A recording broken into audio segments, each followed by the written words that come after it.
Did you know that some of the foods sitting in your kitchen right now could be quietly poisoning your dog?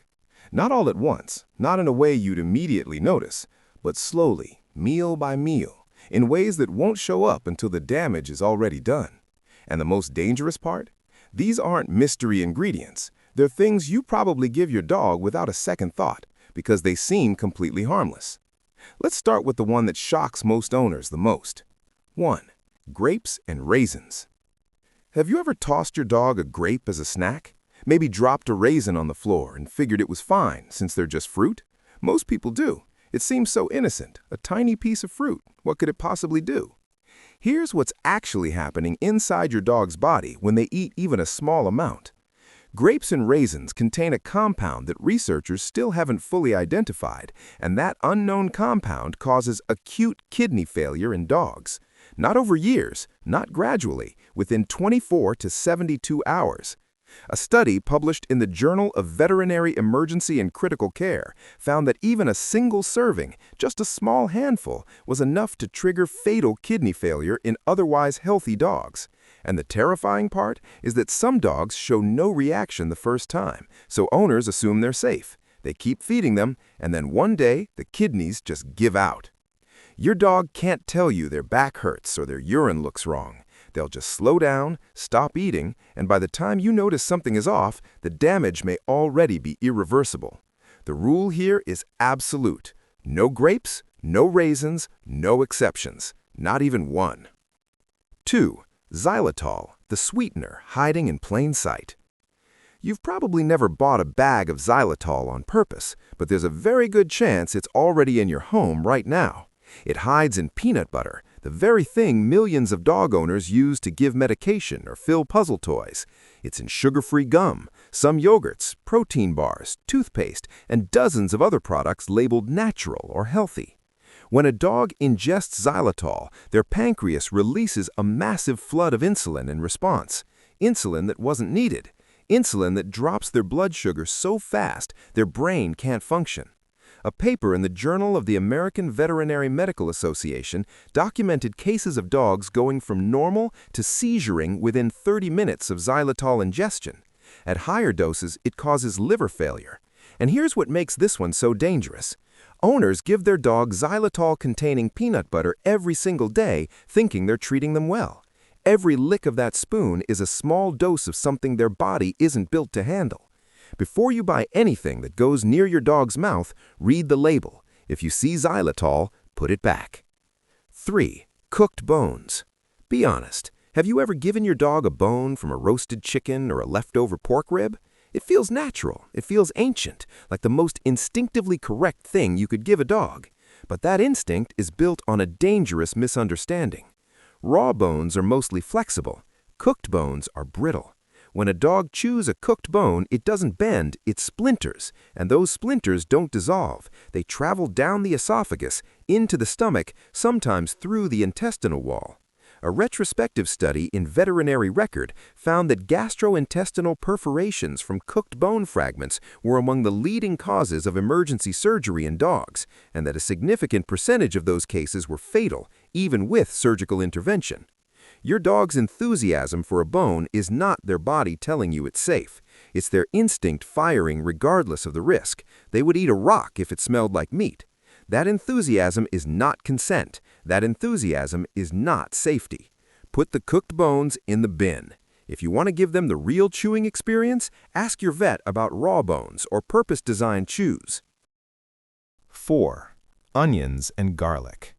And hey, before we go further, if this is already making you look at your dog's diet differently, hit like and subscribe so we can help more dog owners catch these things before it's too late. Now, back to something in almost every kitchen on Earth. You've probably never given your dog a raw onion on purpose, but have you given them a piece of pizza? Leftover pasta? Anything cooked with garlic or onion powder? Then you've already given them something their body can't handle. Onions, garlic, leeks, and chives all contain compounds called thiosulfates. Dogs cannot metabolize thiosulfates the way humans can. Instead, these compounds attach to the red blood cells and destroy them from the inside. A study in the Journal of Veterinary Internal Medicine found that even small, repeated doses of onion or garlic, well below what you'd consider a dangerous amount, caused measurable hemolytic anemia in dogs over time. Their red blood cells were being stripped away meal by meal. The worst part? Garlic powder and onion powder are far more concentrated than fresh versions. A single tablespoon of onion powder contains the equivalent of several full onions. If you season your food and your dog eats your scraps, you may be feeding them a dose of toxin every single time. Pale gums, lethargy, rapid breathing. By the time those signs appear, the anemia is already significant. And this is where it gets heartbreaking. Most owners never connected to the food. They think their dog is just tired, just getting older. And this is exactly why I made a guide for this, because the foods that hurt dogs the most aren't the obvious ones. They're the ones hiding in your kitchen right now. I put together a complete dog diet and homemade meal guide with 20 recipes using simple grocery store ingredients, a full toxic food chart, and feeding plans for puppies, adults, and senior dogs. Link is in the description. Just $5, instant download. A lot of you are going to want this after this video. Okay, number 5. 5. Milk and dairy. Have you ever given your dog the last bit of ice cream in a bowl or a small piece of cheese as a treat? They go absolutely crazy for it, so it feels fine. They seem happy. No immediate reaction, no obvious harm. But here's what you don't see. Most adult dogs are lactose intolerant, not in the dramatic rush-to-the-bathroom way that you might picture, but in a quiet, low-grade, chronic way. Their gut doesn't produce enough lactase to break down the lactose in dairy, so it sits in the intestine and ferments.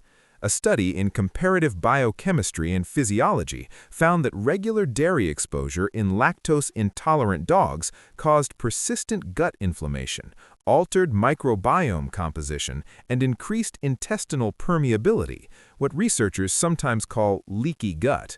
That gut inflammation doesn't just cause discomfort, it creates a system-wide inflammatory response that has been linked to skin problems, joint issues, and immune dysfunction.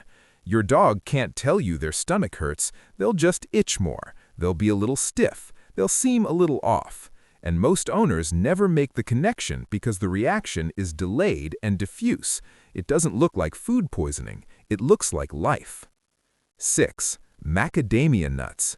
This one is so under-discussed it almost never makes these lists, and that's exactly why it's so dangerous. Most dog owners know about grapes, most know about chocolate, almost none know about macadamia nuts. Within 12 hours of ingestion, dogs can develop weakness in their hind legs, so severe they can't stand up. They develop tremors, fever, and vomiting. A report in the Australian Veterinary Journal documented multiple cases of macadamia toxicosis across all dog breeds and sizes, with symptoms appearing from as few as 6 nuts in a medium-sized dog. 6 nuts! And here's the insidious part. Macadamia nuts show up in cookies, trail mix, granola bars, chocolate bark, and holiday gifts, the times of year when you're most likely to have food out, guests over, and less supervision of what your dog gets into. Those are exactly the times when macadamia exposure peaks. The neurological symptoms are alarming enough that most owners rush to the vet immediately, which is the right call. But the scary truth is that many owners don't know what caused it. They go through a whole list of what their dog ate and overlook the handful of nuts that came in someone else's snack mix. Know this one. Warn your guests. Keep these nuts completely out of reach. 7. The environment you've created around their food. What if the most damaging thing isn't one specific food, but the pattern you've built without realizing it? Every time you feed your dog from your plate, they learn that your food is their food. Every time you give them something just this once, you reinforce a behavior that puts them at risk the next time they get into something you didn't offer. A study from Applied Animal Behavior Science found that dogs who were regularly fed human food scraps were significantly more likely to engage in countersurfing, food guarding, and resource-related aggression, all behaviors that put both dogs and owners at risk. But this goes deeper than behavior.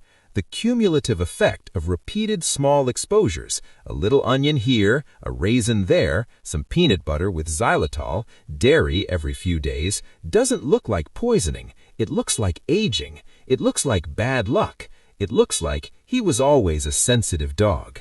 By the time the kidney damage, the anemia, the gut inflammation show up clearly in blood work, years have passed. And that's the cruelest part. Your dog wasn't unlucky, they were just eating what you gave them. This is the cycle we've been building towards from the beginning.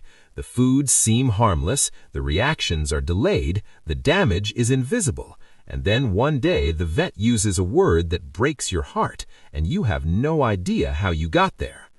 The good news is that you now know, and knowing is everything. Feed them dog food designed for their biology. Treats should be made for dogs. Table scraps should be off the table. Literally. You don't have to be perfect. You just have to be informed. And that's exactly what you are now.